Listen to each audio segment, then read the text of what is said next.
eu sou Suzy Bonfim. E eu sou Thelma Elorza. A partir de agora você está com a gente no O Londrinense Pod, o podcast do londrinense.com.br. Um espaço para especialistas e convidados. Uma conversa direta com assuntos do seu interesse. Na edição de hoje, o nosso convidado é o advogado, especialista em direito do consumidor, Flávio Caetano de Paula Maimone. Olá, Flávio. Muito obrigado pela sua presença. Uma alegria estar aqui. Muito obrigado pela oportunidade. Flávio, vamos começar já perguntando sobre os nossos direitos como consumidor, porque a gente sempre tem dúvidas quando se trata dos nossos direitos. Mas, na sua opinião, qual que é o direito que a gente tem mais violado e nem acaba nem percebendo? Exatamente, o direito à informação. Porque a gente precisa receber informações. Por quê? Quem faz o produto, quem constrói, quem fabrica, quem comercializa, quem faz o contrato é o fornecedor. E os fornecedores não compartilham essas informações como deveriam. Então, é um direito básico do consumidor a informação. E essa informação não pode ser dada de qualquer jeito, nem muito pouco. E também não adianta colocar 20 páginas, porque daí a gente não vai ler, assina no X, e essa informação ela ficou falsa. Por que a informação é importante? Porque nós precisamos saber, tem glúten ou não tem glúten? Esse produto eu posso comer. Ou eu posso escolher comer ou não comer com base na rotulagem daquele produto, na informação do rótulo de um produto. Antes do Código de Defesa do Consumidor, nós não tínhamos informação sobre a validade. Hoje a gente nem pensa, fala, nossa, um produto sem validade? Como é que vai ter lá? A gente tem que saber. Isso já está incorporado no nosso dia a dia. E tem muita coisa que é assim. A partir da informação é que a gente vai conquistando os nossos direitos. Mas você fala assim, no contrato, por exemplo, que não fica claro a informação, como pode mudar isso, então? Primeiro, sim, como advogado, eu fico feliz quando um contrato não é claro. Se o contrato não é claro, fala o seu cliente também, né? Até o Código Civil, ele já fala, olha, se o contrato tem dúvida, aquele que aderiu ao contrato, naquela parte que não elaborou o contrato, as interpretações são favoráveis a ele, a quem está só assinando. Então, o contrato não é claro, eu fico feliz mesmo. Ele precisa ser, né? Nós precisamos conhecer melhor o que nós estamos assinando, isso é uma parte do consumidor que, seja uma assinatura propriamente dita, né? Ou um ok. Nós estamos oferecendo ok para um monte de coisa. Para um monte de coisa, seja para um cookie ou para baixar um aplicativo, e são contratos, são consentimentos, são manifestações de vontade que nós estamos oferecendo.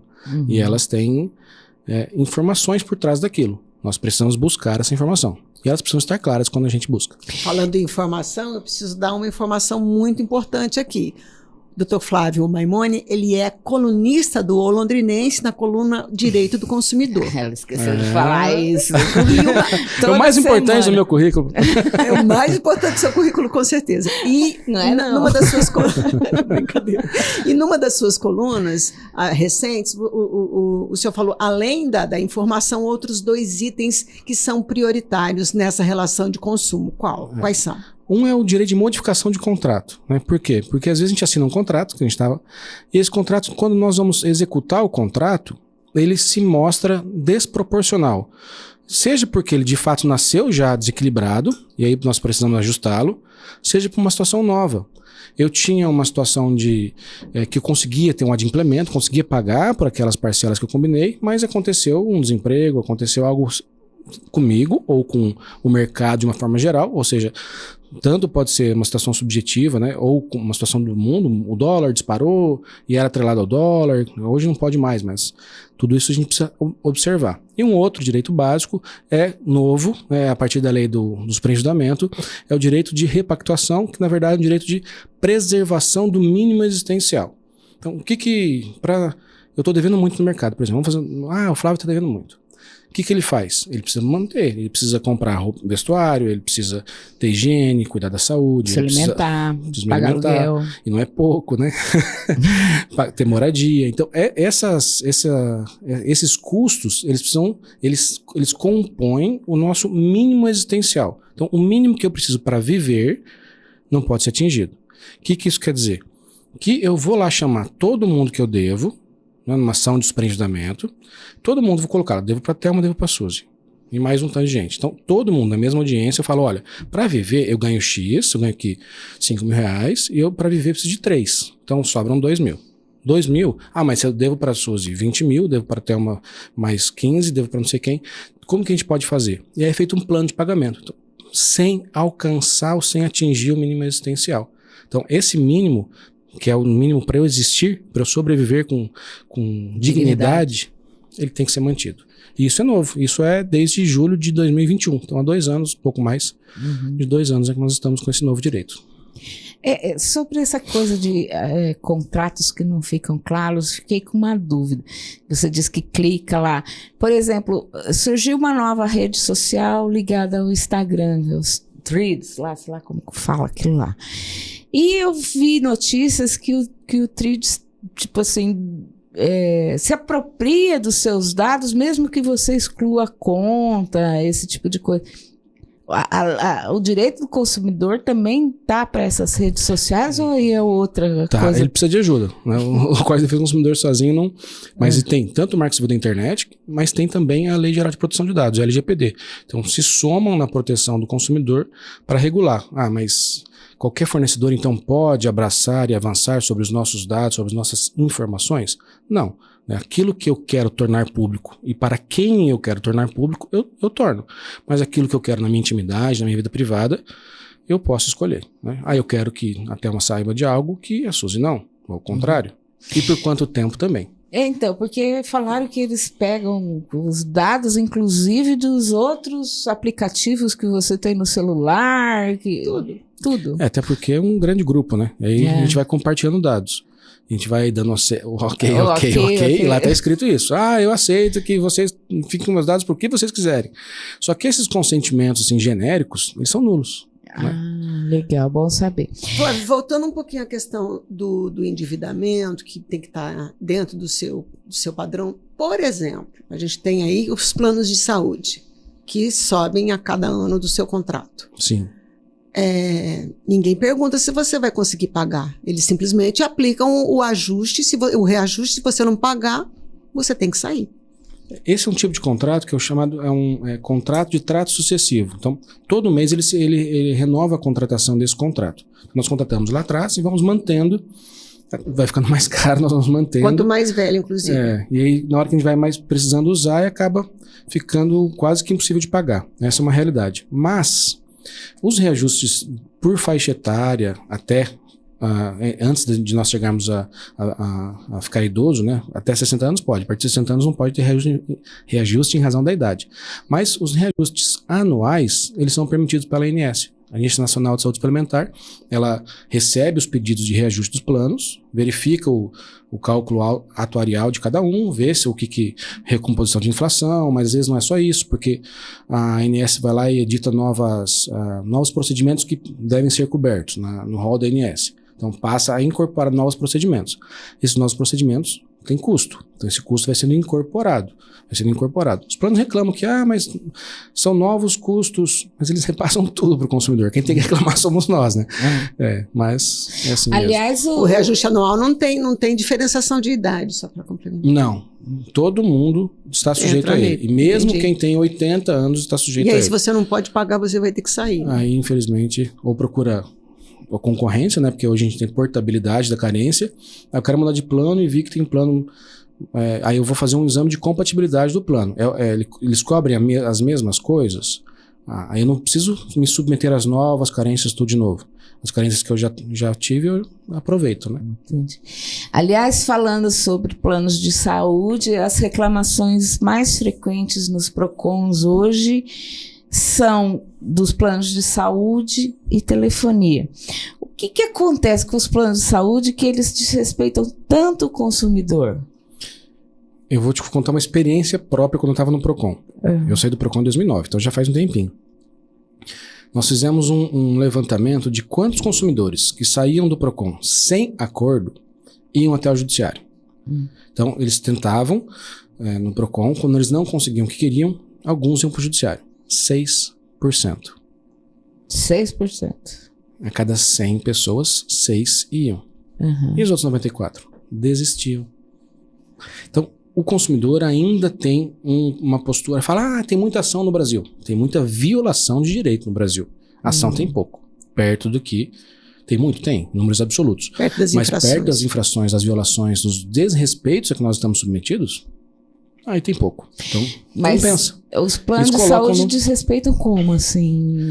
Negativas, na hora que você Negativa de precisa, eu tô bem. procedimento, demora. Eu pago, não preciso usar, não vou ter nenhum problema com o plano de saúde. Chega na hora que precisa. Aí eu preciso de um se procedimento, de uma ressonância magnética, eu preciso de uma cirurgia que vai, junto com a cirurgia, vai ter uma prótese, uma órtese, alguma coisa, e eles vão procurando se tá na tabela ou não.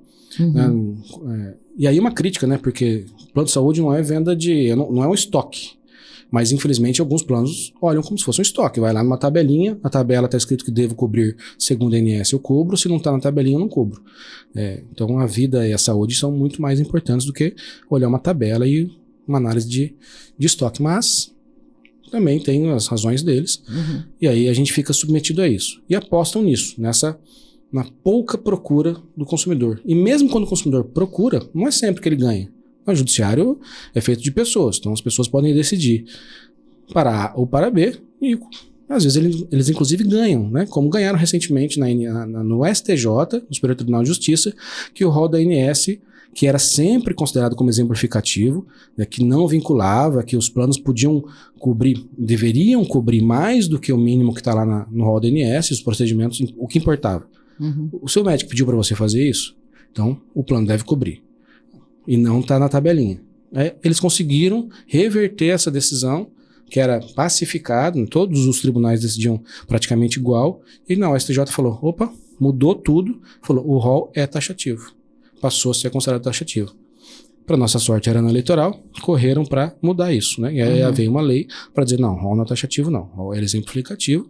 Então, o rol, ele tem Foi a sorte. Foi sorte. Se não fosse ano eleitoral, a gente estava perdido.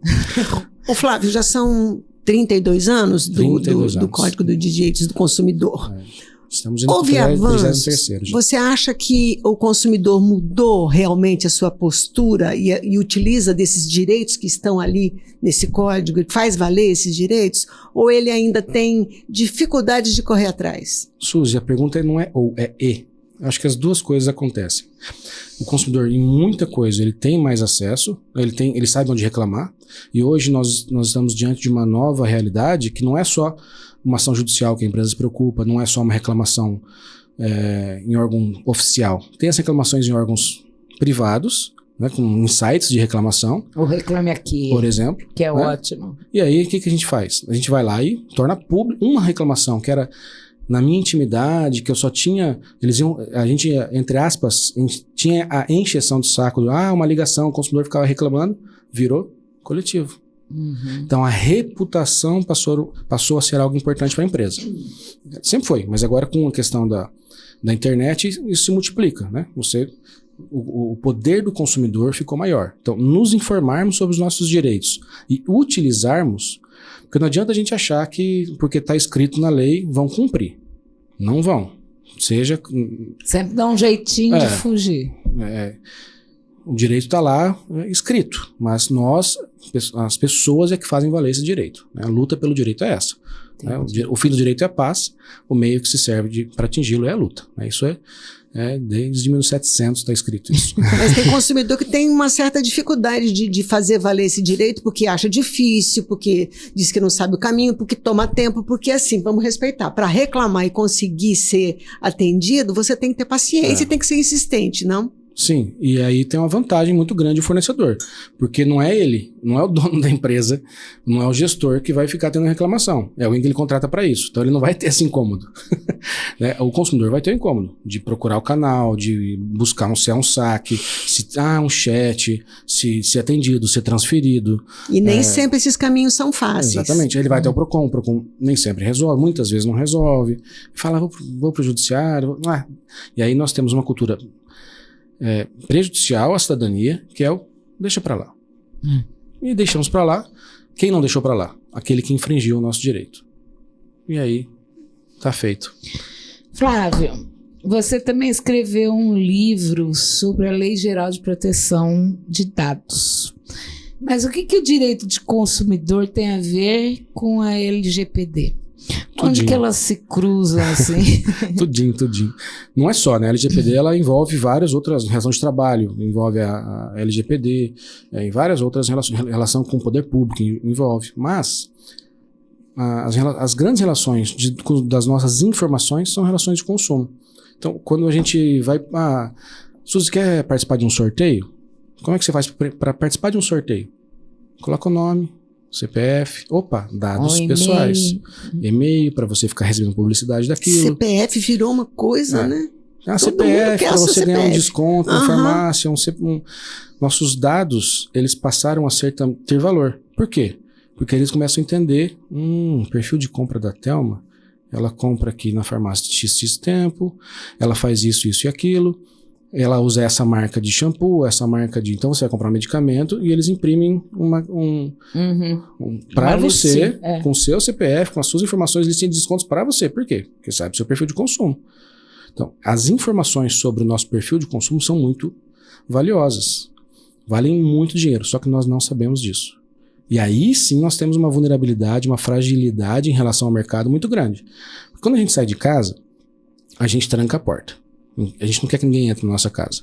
Mas na internet, a gente deixa tudo aberto. Você disse recentemente numa coluna que a gente está marcando... Bobeira com os nossos dados na internet. Isso é perigoso mesmo. É perigoso porque a gente deixa a porta destrancada. Quem pode ter acesso eu lembro numa aula, uma colega de mestrado dizia: olha, o meu computador estava lá com a tela... eu estava com o telefone desligado, com o computador desligado, mas a webcam aberta. Por quê? Porque ela não criou mecanismos de proteção daquilo. Então, quem quiser invadir, invadem até quando está desligado. A gente fala perto do celular, aparece, daqui a pouco aparece...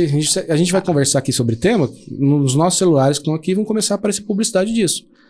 Vamos falar sobre plano de saúde. Vai ter propaganda de plano de saúde. Vai ter propaganda de... Então, os temas, as nossas falas não são mais privadas. Aquilo que a gente... E a gente não protege o nosso celular para isso. A gente não sabe como proteger o nosso computador. A gente não sabe trancar a porta. A gente sai do carro, a gente tranca. Mas no computador, não.